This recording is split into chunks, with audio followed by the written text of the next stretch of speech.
And no, I am not pro-Hitler or pro-Nazi or pro-National Socialist. Look, I'm not for any kind of socialism, let alone National Socialism. I believe in freedom and liberty and very limited government. So no, this is not pro-Nazi or pro-Hitler or racist or anything. That has nothing to do with this issue. The issue is whether or not 6 million Jews died in gas chambers and were subsequently cremated, what we know as the Holocaust. That's the issue. It's an issue of whether these historical events took place or not. So, he's looking at this objectively with no bias at all. Calls the Jews the synagogue of Satan, puts up the quote from Martin Luther saying to burn their homes down and their synagogues down. But he's just objective, just totally objective, like the Nazis were. And the fact that he uses Nazi propaganda film tactics and actually scenes from the films and things, using the exact same scenes, the exact same audio and everything, exact same tactics as the Nazi film The Eternal Jew. He uses the same things, but he's not for the Catholics or for the Nazis. He just uses what they did. See? It's nonsense. But let's continue. Before we get into it, let me say this. Obviously, Jews died in World War II. Obviously, there were Jews that were executed in World War II.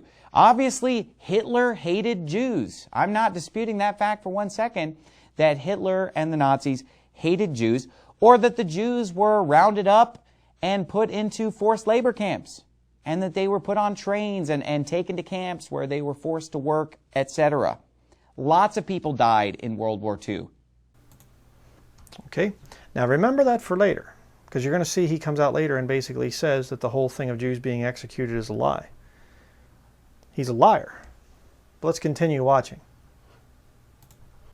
Okay, in this next scene, we're going to actually see him talking about 2,000 Jews being gassed and things, and watch him as he actually laughs as he's saying about gassing 2,000 Jews. He goes, he laughs. Watch this.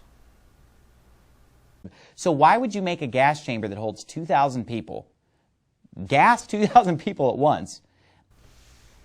What kind of a sick individual would laugh at people being gassed to death?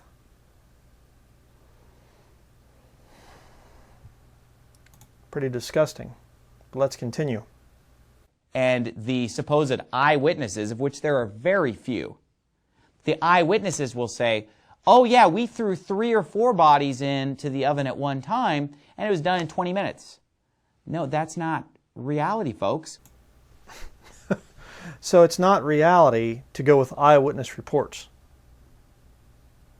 Somehow it's bad and horrible and evil and everything to listen to people who were actually there, And what he tries to do, part of the argument here that Anderson comes up with, he says, you see, if you call up a modern crematorium and you ask them their technique, it takes them like an hour and a half, 2 hours to cremate a body, and so they would have to be doing 4 every 15 or 4 every hour according to the Holocaust type numbers, and that would be impossible because it'd be 1 every 15 minutes and blah blah. Yeah, but you see, the modern crematoriums are doing them out of respect for the family. Obviously, they can't burn bodies in mass. They can't just be like, let's chuck 10 people in there and burn them. They can't do that. They get sued. So to compare a modern crematorium to what was going on in Nazi Germany is ridiculous. Absolutely absurd. This is not scientific. It's not logical. All right, but when was Anderson ever logical? But let's continue. 700,000 dead bodies were supposedly dug up by hand and then cremated in giant, outdoor fires and on giant outdoor barbecues. These people are cremated. Of course, it's impossible to cremate anyone or anything on a barbecue grill, but that's the story that a lot of people are telling. Again, see the little Jesuitical tactic. See this little spirit of a liar, this devil spirit that infests Steven Anderson. This little spirit that says, they were burned in outdoor fires and barbecues. And of course we know that that's ridiculous because you can't burn somebody on a barbecue grill. Huh? Okay, did you ever hear of a funeral pyre? Many pagan cultures build wooden big things and stuff, and they put dead bodies on there and they burn them. But you can't burn bodies, lots of bodies outside on a funeral pyre, But he changed it to barbecue grill, to make you think of something in your backyard, to give you a picture in your mind so that you go, yeah, that is ridiculous, I mean, it's absolutely absurd, these tactics that he's using. And of course, what about the martyrs? The saints of Jesus Christ who were burned at the stake outside without being cremated in a little oven or something like that. Yeah, I guess maybe he'll eventually start coming out for his Catholic masters and denying that Christians were burned at the stake as well. I mean, you're doing it with Jews, you might as well just go ahead and, throw Christians in with them. Absolutely absurd. But let's continue with the next one. That's referring to the fact that supposedly the goal was to kill all the Jews and to cremate them all. That's the whole burnt offering. So my point is this. If there was no mass cremation of millions and millions of Jews, then can you really call it the Holocaust anymore? That's a stupid point. I mean, give me a break. Oh, because, Holocaust means a burnt offering or, a whole burnt offering or something like this. Then, because they weren't all burnt, we really shouldn't call it the Holocaust anymore. The Holocaust has come to mean, in our modern use of the term, yes, it means there was a burnt offering there, a whole burnt offering. But the fact is, in the English world, the English-speaking world, you say Holocaust, people think of something where a lot of people are killed. Genocide, a mass genocide. And that's what that was over there. Would they have burned all the bodies eventually? Well, probably they would have. But they were stopped. God stopped the whole thing from coming down, because if he hadn't, the Nazis would have killed all the Jews in Europe. And it's kind of interesting, because in your New Testament, Jesus Christ talks about how that the days would have to be shortened in this time of Jacob's trouble, and so that some flesh would be saved. So this philosophy, this very dangerous philosophy right here, is going to come back again. And it's already being drummed up. It's already being, the fires are being stoked, so to speak. But let's continue. Now again, we're not saying that Jews didn't die in World War II, and that Jews were not even murdered in World War II. Lots of people were murdered in World War II. There were all kinds of casualties on both sides.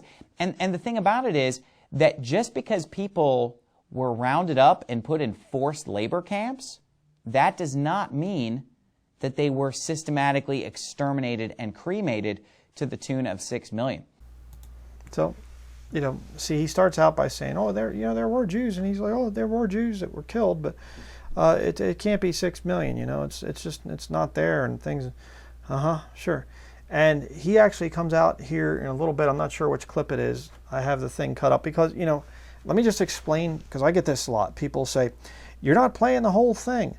No, I'm not playing the whole thing, because these people, in my experience as a preacher over many years now, I have seen how false prophets will purposefully inject a lot of other information to get your mind off of lies that they just told. And it's very, very, very difficult to go through and to watch a whole video, because you have to constantly stay focused on those lies and pick them out and say, okay, and then listen a little bit. Oh, there's another one. Boom, pick it out. And to get rid of all that filler material where they will come and they will say other things, and they might even throw some truth in there, and then they'll tell a lie, and then they'll quick throw some other truth in. That's why I do what I do. Okay, the part of my ministry is to expose false prophets and liars like this. Right? That's why I don't recommend this to everybody out there. There's this thing, we have to be fair and balanced and watch both sides, look at both sides of the argument. No, not if it's an error. Not if it's something that you know is wicked and know is wrong. And let me just say this. If you study your Bible, anybody can come away from reading this Bible seeing that the nation of Israel is restored at the end of the time of Jacob's trouble, Jacob being Israel, for how many times this has been here. But Jesus Christ sets up his kingdom in Jerusalem in Matthew chapter 25, and he judges from Jerusalem, and then the millennial kingdom is set up, and Jerusalem is the capital city of that millennial kingdom. And so you see Israel being lifted up at the end of the time of Jacob's trouble, but yet Revelation 17 through to the first part of chapter 19, you see Mystery Babylon, the Roman Catholic whore, being brought down. And again, you'll get anti-Semites like this, or Tex Mars, and they'll say Mystery Babylon is Jerusalem, it's Israel. Okay, well then how does God set it up as he has torn it down? And he talks about, with Babylon, there are other scriptures that talk about that it's never more inhabited again after that, after it's destroyed. It's become the habitation of unclean spirits and things like that. So you see, in the end times, Israel is exalted, the Vatican, Roman Catholicism, is destroyed. So when I see somebody saying, no, it's actually the opposite, we'll cover up for the Vatican. We'll cover up and we'll say there was no connection between the Vatican, the Catholics, and the Nazis. We'll cover that up. And we'll cover up the fact that there are other Catholics coming out, like that Archbishop we watched earlier, saying that the Vatican, or the Holocaust, was a lie. We'll cover that up. We won't talk about that. And we won't talk about a lot of other things that the Vatican does. But we will attack the Jews. See, they're doing things in reverse from what the Bible says would happen. So when I see somebody that does that, I simply say, they're not trustworthy. I'm not going to waste my time on them. And the reason you say, well, then why are you doing this? Well, very simple. Because I want to see this guy brought down. Because, and there again, I need to answer this question I've gotten from people. They say, why don't you spend your time on Rick Warren or Joel Osteen or whatever else? Because he's not in my crowd. Okay?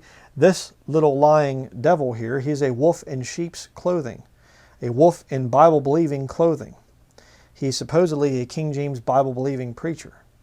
And that's why I'm going to go after him. I'm going to go after somebody like that. I'm going to hunt him down and I'm going to expose him for the snake that he is. The lying, thieving wolf that he is. That's why I'm spending my time like this. Because if we don't come out as Christians and expose people like Steven Anderson, then we are going to get labeled as being of the same mind as that. They're going to come out and they're going to say, oh, you're that anti-Semitic guy that says that the president should be killed and that sodomites should be killed and all this other stuff. Hey, I'm not part of that group right there. I am not aligned with Steven Anderson. So don't try to yoke me up with him. He's not in my camp. He's not saved. And I'm going to show you that in the next video after this one is done. But let's continue here.